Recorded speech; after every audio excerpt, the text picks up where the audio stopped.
Bonjour, comment ça va? Ça va très bien, merci et vous? Now, I just wanted to put it out there. I don't just sing the intro of the podcast. I can do it in French. And for everyone that doesn't speak French, I believe I said hello. How are you? I am good. Probably hello again, because bonjour is all I know. See, the problem with me and French is I can actually get a pretty good, accent going. Like, bonjour, comment ça va? Ça va très bien, merci et vous? So it makes it sound like I know what I'm talking about. So what I'm trying to say is if I ever go to France, I'm going to hop off the plane at whatever the airport in France is called with a dream in my cardigan. And I'm going to say, oh, bonjour, comment ça va? Ça va très bien, et vous? Est-ce que je peux aller aux toilettes, s'il vous plaît? Which for everyone listening at home that doesn't speak French, I asked where the bathroom was. And they're going to be like, oh, French left or whatever. Like, they're going to tell me the directions in French. And I'm going to be like, oh, merci. And I think it's all going well. And then they're going to say something else in French, like a follow-up question. Which I guess there's not many follow-up questions when someone asks, like, if they're going to the bathroom. But they could say, tu numero un or numero deux. Or like something like that. And I'm not going to know how to respond because I've, in the first 20 seconds of meeting this person, have said all of the French that I know. So I don't know like what the point of me really trying is, because I can only fake it till I make it. Like, something that I'm really confident in is my ability to like just pull something out of nowhere. Like, I'm decent. If I'm decent at anything, it's just like I'll figure it out. It probably won't be the best solution, but I can get from point A to like some warped version of point B. Now, the only thing that, well, not the only thing, but one of the only things, one thing that I can think of off the top of my head that I can't figure out, on my toes, is the French language, or in fact any other language that I don't know, which is every language except English, and even that is kind of slim. Even though I am reminded every once in a while that I do technically have a degree in English, I would just like to say, like, if I can get a degree in English, you can get a degree in English. I can't spell for the life of me. I'm lucky if I can get a word spelled close enough, like correct enough to how it's actually supposed to be spelled, so that spell checker will like highlight it, give me the red squiggly line, and then actually have the correct suggestion. Like, sometimes I spell a word so bad that it just, like, it doesn't even come up. It'll underline it that it's a wrong word, but it's like, I don't even know, like, dude, I don't even know what you were trying to say. Good luck. But getting back to my point, the one thing that I won't be able to figure out as like a plan B, plan C, plan Z on my toes is the French language, because my toes nor any other part of my body or being knows French. I would get so nervous for the French class oral exams. Did anyone else have to do that? Like, whatever language you took, if you took a language in school, like, you have to do a test, but it's not written. It's oralized. It's like you have to talk to your teacher in a language that, like, I don't speak. Like, who are we kidding? Like, who are we fooling ourselves that I know how to have a whoa, yikes, that I know how to have a conversation in French, because I don't. Au revoir. I can't just sit there and say bonjour, bonjour, bonjour. I would get, like I said, so nervous. Like, I actually think the most nervous I have ever been in my entire life, including ever, was the last, like, my final oral exam for French class. I actually think that's the most nervous. Now, I'm not an Olympian.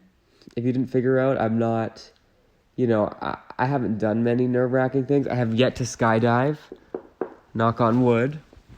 I guess we don't really have to knock on wood. That's not like a superstition, but I think I would skydive. But what I would not do is voluntarily do another oral exam.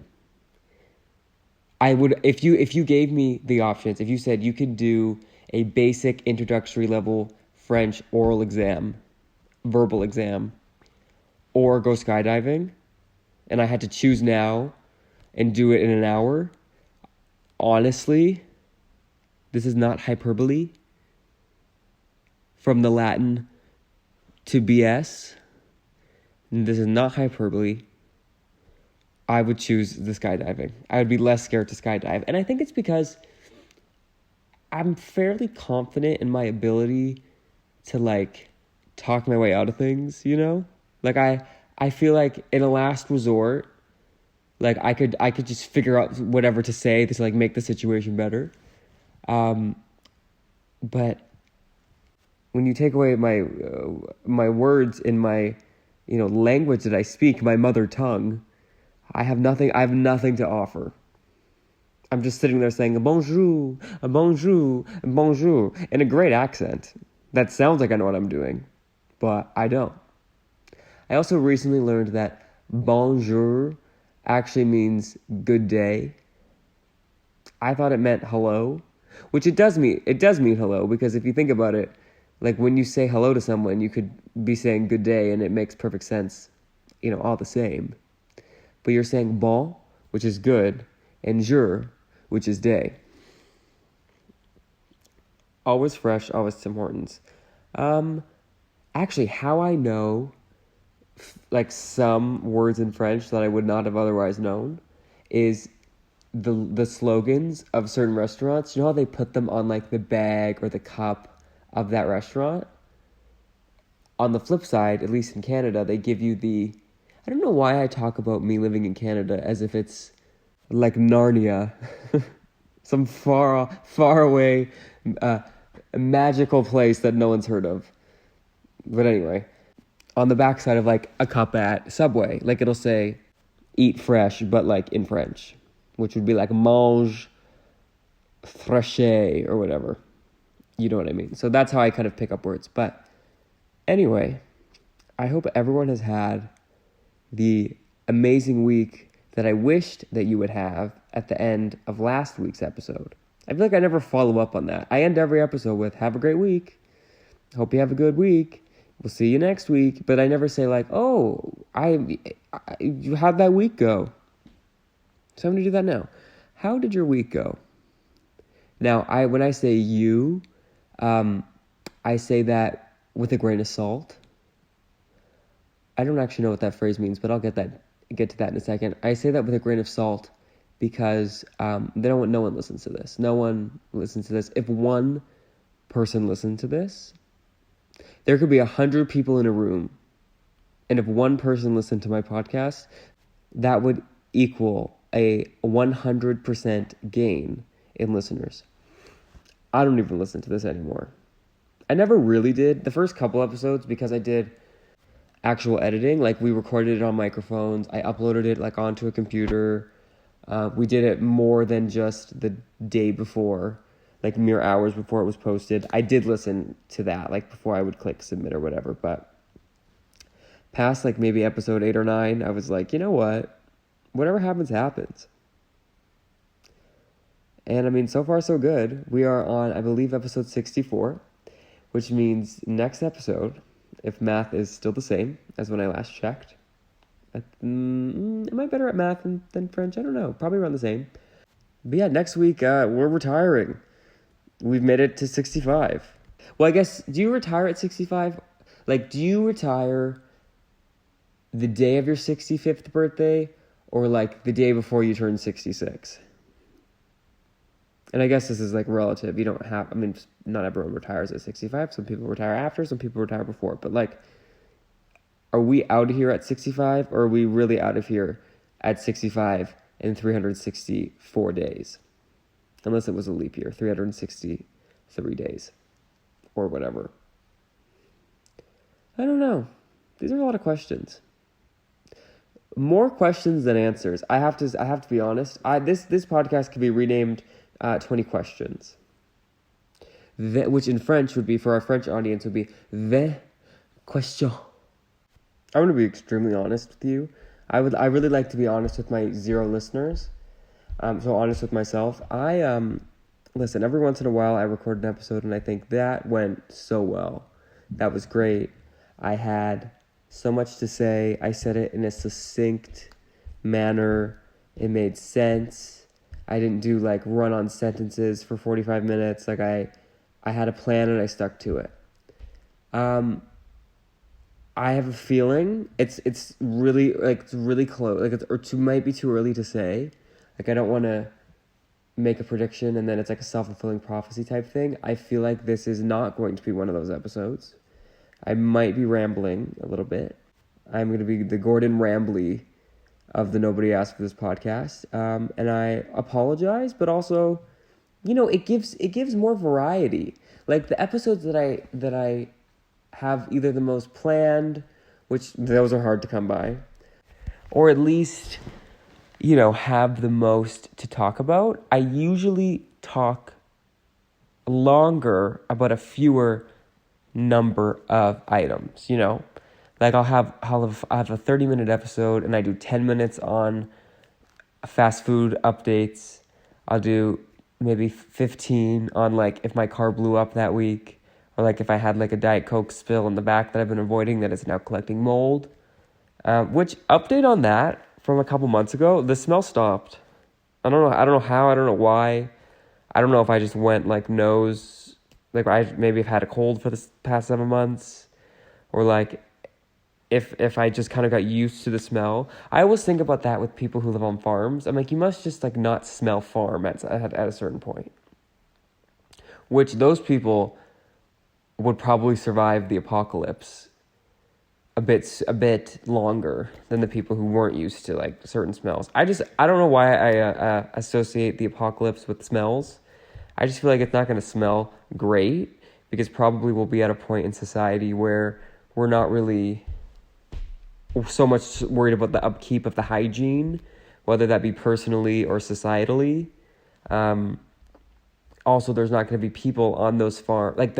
Oh my God, I figured it out. When I started this sentence, I didn't really know where it was going. I found where it was going. The animals and the poor cows and the horses are going to be like running amok, and they're going to be manuring just on the freeway because there's going to be no cars because it's the apocalypse, and the people that have lived on farms are going to be like, oh, this is nothing. This is a Tuesday. The people that don't live on farms, well, they're going to be plugging their noses, and you can only plug your nose for so long.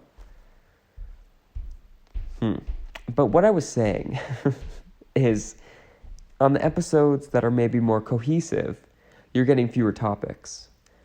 On an episode like this, where out of nowhere, I'll do like a 45-second, not rant, but a 45-second bit on what people's smell capacities correlates to the length of time they will be able to survive the apocalypse. Like, if I'm doing 45 seconds on that, like, out of nowhere, that's 45 extra seconds of a new topic that I probably wouldn't have done had I made notes and wrote them down. So I just want you to know that don't think of it as rambling. Think of it as variety. It's like if you got to, like, if someone called you and said, hey, Bob is retiring and we're going to, like, throw him a party. I want you to come over. Don't bring anything. Like, just bring yourselves. We're going to have snacks here. And you're like, okay, let's do it. And, like, you get into your Prius, which I have a note on Priuses, which we'll bring up later. You get into your Prius, you, like, put Bob's address or Bob's family's address in the GPS. Or maybe, no, I feel like they would do it at, like, a golf course. You put the golf course in the GPS. You drive over to the golf course. You, like, when we enter a golf course, which I don't usually do, but I've done the past, like, for whatever reason, a couple times this year.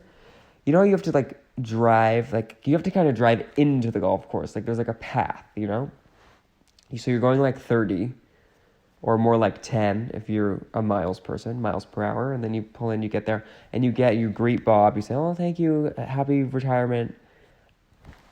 Ask if he's 66 or 65, like he's about to be 66 or he's just 65. I didn't even put those two things together. That's the thing about my rants, is they do kind of connect. But anyway, to stick on one topic, you get there at Bob's retirement party, and it is a charcuterie board, and you're like, oh my God, I love charcuterie. And you see, there's a couple different tables, let's imagine, in this scenario. Maybe there's like 5 or 6 tables, and each has a charcuterie board. And you walk up to the charcuterie board, and you're like, oh, that's so weird. There's only, sausage on this one charcuterie board. Like, not that much variety. But then you're like, okay, you know what? I figured it out. Each table probably has a different type of meat to, like, make one big charcuterie board. Like, what is that called? A deconstructed charcuterie board. And then you go to the next table, and you're like, oh my gosh, this is the same sausage. What the heck? And then you go to the third table. Guess what you find? The same sausage. And that same thing happens in the fourth and fifth. There's no variety there. No variety. Awful, terrible. You leave. And then Bob, because you left, feels so bad about himself that he like throws himself into another decade of work just to make up for it so that he can work enough time that it's long enough that by the time he graduates again, or not graduates, by the time he retires again, you might have forgotten about the 5 same charcuterie boards, so he can then throw another retirement party, fix the issue, invite you back, and your friendship is repaired. Or not. Something I'm really working on is like how to incorporate silence into the podcast. Not because I don't want to talk, but I think it's like funny to have silence, but then I don't want the people that aren't listening to this to think that like they're Bluetooth disconnected. You know what I mean? Like I think it's funny. We're going to try this out. So just everyone, so you know, your Bluetooth is fine. Nothing's gone wrong. Well, we're going to have like not awkward, but like a humoric, is that a word? Humoric? A humoric silence. Okay, ready?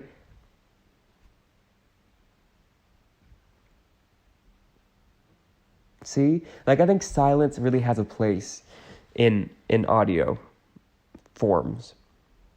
So if you ever hear just a gap, it's not me, being lazy and wanting to really fill the word count of this podcast. Or I guess not the word count, the time count. The run time.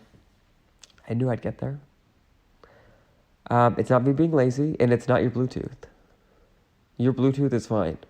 It is quite simply, my friends, Humouric Silence, which is the title of the episode. Let me write that down because I will forget. Humouric.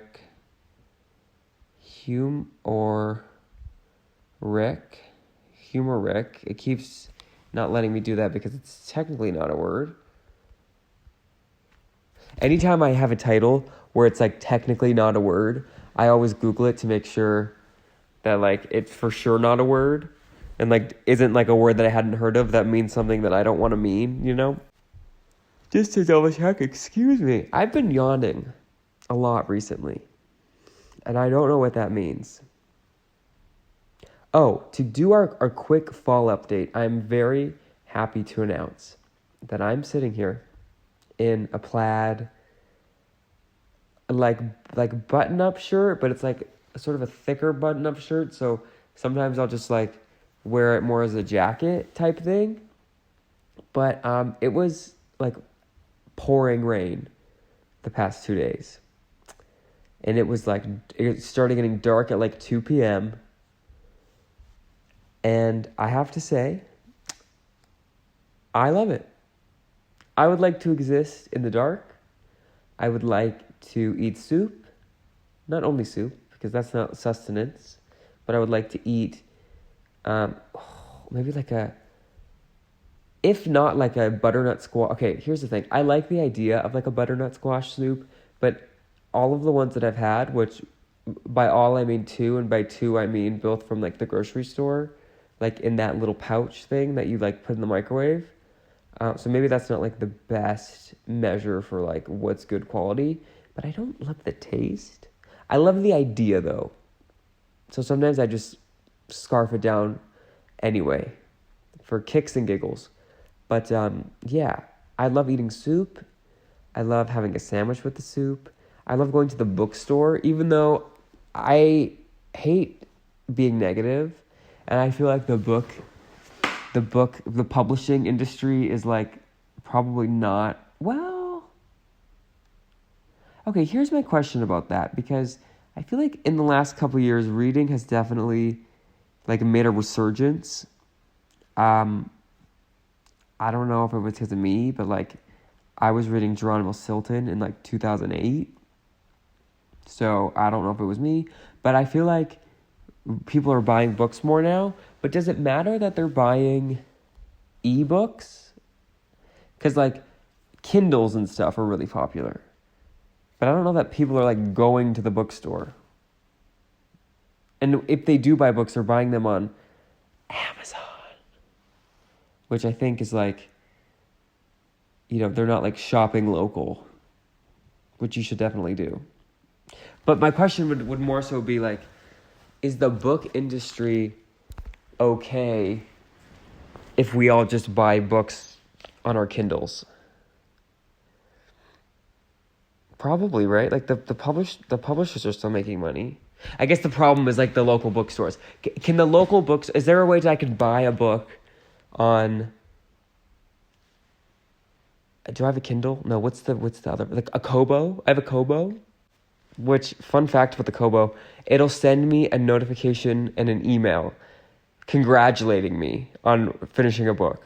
Like, there'll be clapping emojis, and it'll say, congrats, you finished your book. And I just feel like that is the perfect motivation. It is the perfect, like, feature, functionality, whatever you want to call it. Like, that was a genius idea, whoever decided. Like, we're going to send a congratulations notification to anyone that finishes a book, because it's a big deal to finish a book. But back to my question, like, is it bad for me to be only reading digital books? Because I have to tell you, I think there's something wrong with me.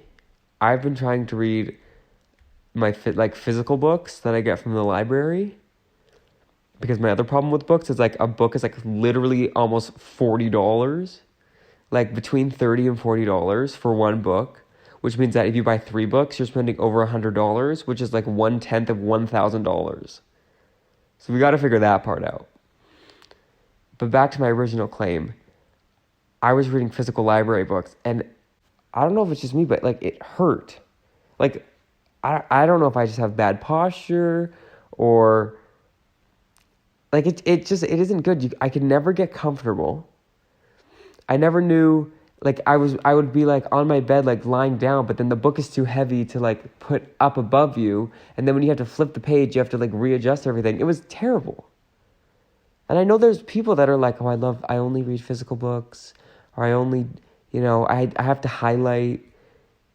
That's another thing I don't really understand. When people who have like a fiction book have those little key tabs and those highlighters, like, what are you highlighting? You know what I mean? Like, do whatever makes you happy, whatever works for you. I hate being the person that's like, isn't this weird? But like, what are you highlighting? Like if you're reading Harry Potter, which I've never read, like what are we highlighting? Like Expano Utusis? Megadian Leviosa? Like what needs to be highlighted? What are those little tabs? Speaking of book tabs, they're okay. I know I said I was a reader in 2008, but there was a time in university and high school where you're being forced to read all these books. For the life of me, I couldn't get through any of them. Like literally, I don't think I ever finished a novel study book from elementary school all the way to like I was writing papers in university. I don't think I ever fully or honestly even made it to the halfway point of a book ever. Not one. And I think there's 2 reasons for that. One, they make you read a lot of classics, which anytime someone tells me a book is a classic, I automatically think it's going to be boring.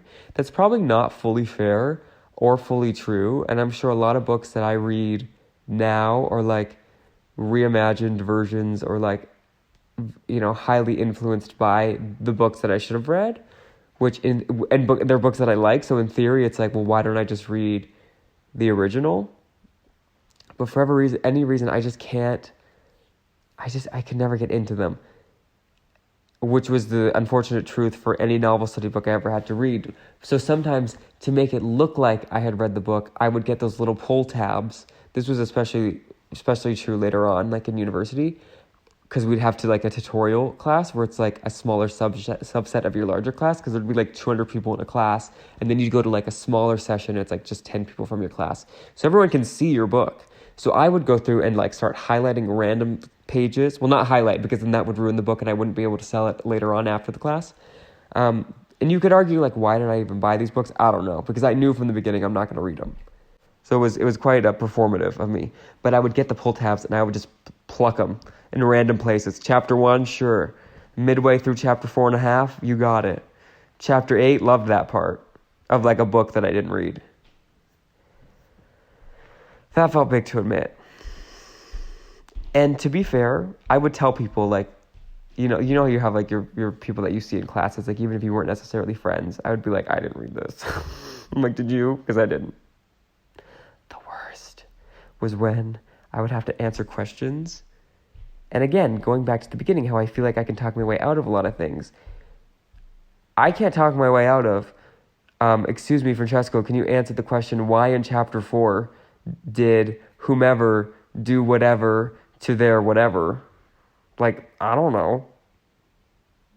Although, I could always figure it out. I would just be like, oh my gosh, what part was that? Okay, I'm getting confused. I'm reading a couple other books for other classes. I think this was the part. Was this the part before or after, like, the other thing happened? Like, the big thing. Like, not like was that, oh wait, no, maybe that was a different book. Was this the, wait, what did I do again? And that approach worked like probably 7% of the time. So all I'm saying is, if it is better for me to be buying physical books, just let me know. And I will first see if my insurance covers a chiropractor. And then, and only if the answer to step 1 is yes, I will do step 2, which will be go buy physical books. Actually, speaking of, I was in a class one time.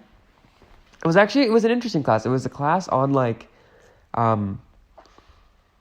how books are made, but like literally like how a book is made, like the binding, the pages and whatever. It was pretty cool. I quite enjoyed it. And it was toward the end of my schooling where I decided, like, okay, I'm actually going to try. Like, the last 2 semesters, for whatever reason, I decided, like, okay, like, let's actually put some effort in here, which was kind of funny, because it's like, you know, why, if you got this far, like, why try now? Which actually my takeaway from really trying was, like, thank goodness I didn't do this for 4 years, because I would have burnt out. Like, I couldn't do that. I couldn't, like, study to the level that I was studying, you know, year 4, as I was year 1 through 4, because I would have been, like, I think that's torture to think that people actually do that, you know? In my defense, I worked a lot. Anyway, I was in a class, and this was during Zoom. I did about half of my university on Zoom because of ye who shall not be named, the Panasonic. But we were having this, not like debate, but it was like a discussion thing. And it was like, oh, you know, like, do you prefer, like, how do you prefer reading? Like, a physical book, a digital book, a Kindle, whatever. Audiobook. And I was like, okay, this is a question I can answer. Like, this is like opinion-based. I always went for the opinion-based questions because I wanted to feel like I was participating in the class and I wanted to get that participation mark, but I didn't necessarily really want to defend my position on, like, why I think Shakespeare said et tu brute or whatever the hell, you know what I mean? Like, I wanted to give clear answers that I didn't really have to defend, which I think says a lot about me. But anyway, I said I prefer digital books because, for whatever reason, you know, I'm sure everyone else, you know, there's at least a couple other people that would agree with me here, but, like, when I'm reading a physical book, I feel like it hurts my back and I can't get in the correct, you know, alignment or whatever. I was trying to, I felt weird saying position for whatever reason, so I was like, alignment. Like I was just trying to sound smarter than I was. So I was like, I just can't get comfortable, I think is the language that I use. I can't get comfortable with a physical book. Like my back will start hurting. I'll like, maybe try and lie down and then get up again and then stand up and start walking. Let me tell you, talk about Humouric silence. I cleared the room. I quieted the room. Quieted the Zoom, rather. Everyone was like, huh? They were like, when you say something and you think like, oh, like for sure this is like someone else thought this. And then you figure out like no one thought that ever in the history of humankind. Everyone was like, what? You know that like when your stomach drops and you're like, huh? Like, oh, never mind. Sorry, I think that was my internet connection is unstable. Anyway, Stacy, what do you think? Just like on to the next. But yeah, I'll never forget that. That was funny. And I knew in the moment, I was like, this is hilarious. I'm usually pretty good at laughing at stuff, even if it's me that everyone's laughing at. Anyway, I think this is probably a good place to call it. I think I've hit my quota for the week. I think this is a funny episode. I think it was probably like if a podcasting expert listened to it, they'd be like, huh? They would be like the same reaction as the people when I told them that my back hurts when I read a book. Which, just very quickly, free idea, I think if these bookstores want people back in them, I'm not talking to the local independent books. They are fighting the good fight. But like the big chains, if you want people back, offer free chiropractoration. Free chiropractor if for each book purchased. Because again, it's like $3,000 to buy a book. So they can just throw in a readjustment per book. Or you can use like a stamp card. Like for every 10 books, you get like a free hour with a chiropractor, with a local chiropractor. But anyway, I'm actually proud of this episode. And again, when you know that no one's going to listen to it, it's like, really, what are the stakes here? What are the stakes? Nothing. This is like just writing something in my notes app. Or like when you accidentally, which I do this all the time, I'll take like a picture on Snapchat, which yes, I embarrassingly enough still use Snapchat, and I'll accidentally click story instead of save. And then it uploads onto my story. And I'm like, of course, in a mad dash to delete it. Not that it's usually 9 times out of 10 a picture of like my Taco Bell order. Like it's nothing that is embarrassing to put up there, but I'm in a mad dash to erase it. And then I realized no one was going to look at this anyway. Like not one person. Not one. No uno persone.